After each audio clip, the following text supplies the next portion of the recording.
Which equipment do I need to create music? You have a huge selection of equipment you can choose in order to start making music. And there are a few points to consider, especially when starting out, to really distinguish whether there's equipment that you actually need and whether there's equipment that maybe the equipment companies want you to think that you need. And what most people don't understand, that it's very simple and that you don't need a lot, and that the equipment that is necessary to create something is actually almost nothing. And so in this video, we'll go about the most important points, what you need in the beginning of your journey, what I would recommend after having taught thousands of people, and also having guided people one-on-one in starting their journey from really zero to their first release-ready songs.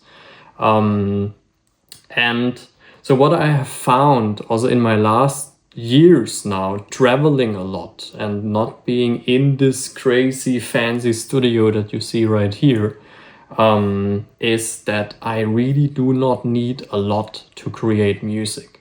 And so what I have found is that just having one little keyboard gives me everything that I have invested thousands of euros into in building my studio. Where now I realize I actually don't really need that. I'm very happy with as little equipment as possible. And so, this video is just a breakdown of really the most important points, what you need at the beginning, what you do not need. And so, let's dive right in. I think the first question you need to ask yourself is, what is your budget? How much can you invest into your equipment right now? Because maybe you can invest way more in a year, in 2 years, but what is it that you wanna invest right now? Maybe music is just a hobby for you. Maybe you also wanna go fully into music. What I usually suggest is maybe around 300, 400 euros for a very good software. That's usually the starting point. That's really the foundation of your setup. Having a good software, of course, running on a good computer, doesn't have to be a super performance, like crazy computer that, for example, I use, but it is definitely good to have, let's speak of MacBooks, let's have at least the M1 chips, or nowadays, of course, they also have way higher numbers, but I'm still running on M1 Max. M1 in this case would already have been enough, so you don't even need the huge models. But just getting a solid computer that's not fully overloaded with stuff, that's just working, that has a certain performance, and just really the basics in the beginning. You don't need to invest thousands right now. It can make sense at a later stage. But right now, get just a good working computer. Maybe you also have one. If you have a MacBook, perfect, that's all fine. Then the next point, software. That's also really dependent on which genres you want to work in. For example, for singer-songwriters, it's good, for example, if you're on a Mac, to have Logic Pro. If you are more in the electronic music scene, and maybe want to just record more with effects and just be a little bit more creative, then usually I also suggest Ableton Live. That's really my usual go-to, also still using that after so many years, I think 8 years now. And it's usually also the one that I really recommend everyone that comes to me, because it's kind of, I would say, the most simple one, which gives you most flexibility. It has all the tools included. It's quite easy and intuitive to use. Of course, it's always a little bit about what you prefer. And in general, you also cannot do something wrong. If you go for a different solution, that's also fine.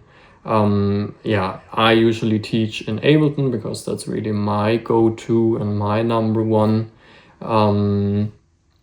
And yeah, so that would be the starting point: computer, having Ableton running. Now, usually a pair of headphones is good. I have the Sennheiser HD650. They look a little bit rough because I also have some 3D audio stuff on them. But yeah, get a good pair of headphones. That's usually a good suggestion. That's maybe so we have 150, 200, 300 euros. When you're working more in the production, more in the later also mixing, mastering, then yeah, open headphones are good. If you're more on the recording side, if you're more doing stuff, yeah, with instruments, with your voice, then it's good to have the closed headphones, because they are just, yeah, getting the sound a little bit more inside the ear instead of like outside. And so these, for example, they are open. You can also see it that you can even see the speakers here. And so yeah, the sound is going a little bit more outside, so that may be picked up through the microphone. But yeah, that is really it. That is already the base where you can do a lot of things with. When you want to go more the producing route and you want to be a little bit more intuitive with making melodies, making rhythms, stuff like that, I recommend to get a little keyboard that can be already one with just maybe 1 or 2 octaves. I will just display one right here that I recommend. And so that gives you everything. And I also use that for every journey that I do. Whenever I go traveling, I just put that into my bag. And that's my setup together with the computer, with headphones. That's where I do professional mixings, masterings, just being wherever, in Bali, in Thailand. I just had these 2 things, and that's it. And so there's not a lot that you need in the beginning. And that's really the setup that is fully sufficient. When you have these things, you can just produce, you can get going, you can try out things. Of course, if you're working with your voice, if you're also a singer or you want to channel things, then it's also good to have a solid microphone. For that, there are a little bit differences depending on how much you want to spend. Usually I would suggest to start with, for example, the Rode NT1A. That was also my first one. It's quite cheap and it has a solid quality. If you go a little bit higher, then you also get a little bit better quality. But in the beginning, this is really it. This is where you can start with. You could even start with a USB microphone. I'm not a huge fan of those. But yeah, it would make things a little bit simpler because a USB microphone, you can just plug it into your computer right away. When you have a professional microphone, like for example, this condenser microphone here, with them you always have these cables. That's an XLR cable. You can also see that here, that has this kind of connector. And so, yeah, that is then more the professional version of it. And for that, you then need an audio interface. An audio interface is a little device that connects this cable that I showed you with the computer. So yeah, that's also very important if you're getting such a microphone, like the Rode, like a Shure AKG, this one. Then also get an audio interface, that's really good. To get the signal into the computer in high quality. But yeah, that's it. And from there, of course, you can extend your setup if you want to record instruments. I have gongs here, I have singing bowls here, then I'm using the this microphone in double. So I have two microphones to get a stereo, more spacious sound.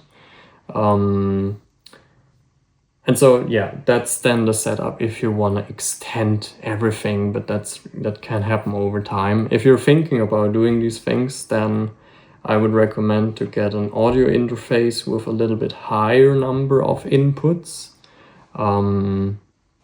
Because yeah, with that you then can plug in more microphones at the same time. But yeah, that is basically it. And if you want to do it way more simple, if you have a MacBook, just download GarageBand. That's also fully fine for the beginning. Get GarageBand, you can even play on your little keyboard. When I have clients coming in and they tell me, yeah, they don't really have anything yet, but they want to start, then I tell them, okay, let's just start. And then they just take the laptop, they play on this little keyboard, and then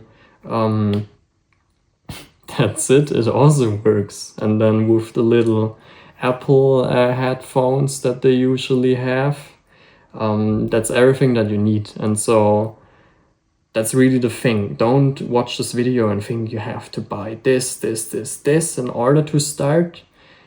Start now. Just get something going right now. It can be super simple. And then when you have already created something, you're getting into the flow, then slowly upgrade your setup, get a good software, get a good pair of headphones if you want to get your voice and you don't want to use the headphones, the Apple headphone microphones, but get good quality. Then yeah, start with either USB microphone or get a full condenser microphone. I sometimes even just use my phone to record voice. I mean, people say I'm professional, but yeah, I'm still doing that and it works. And you see this video also recorded through an iPhone. It's like there's not a lot we need on top because we usually already have great technology with the stuff that we use every day. We just don't really know how to use it. But yeah, so start step by step, get going with what you have. Start from there, get maybe an Ableton Live trial. They even have this free version, this trial version. You just download it, you can use it for 30 days, fully free, and then yeah, just get your setup ready step by step. And yeah, if you need any help for that, like I said, I'm coaching people one-on-one through this process. So yeah, if that resonates, just let me know. And other than that, I hope that this video helped you, and I wish you lots of fun creating, making music, having fun, living a life, whatever. All right, bye-bye.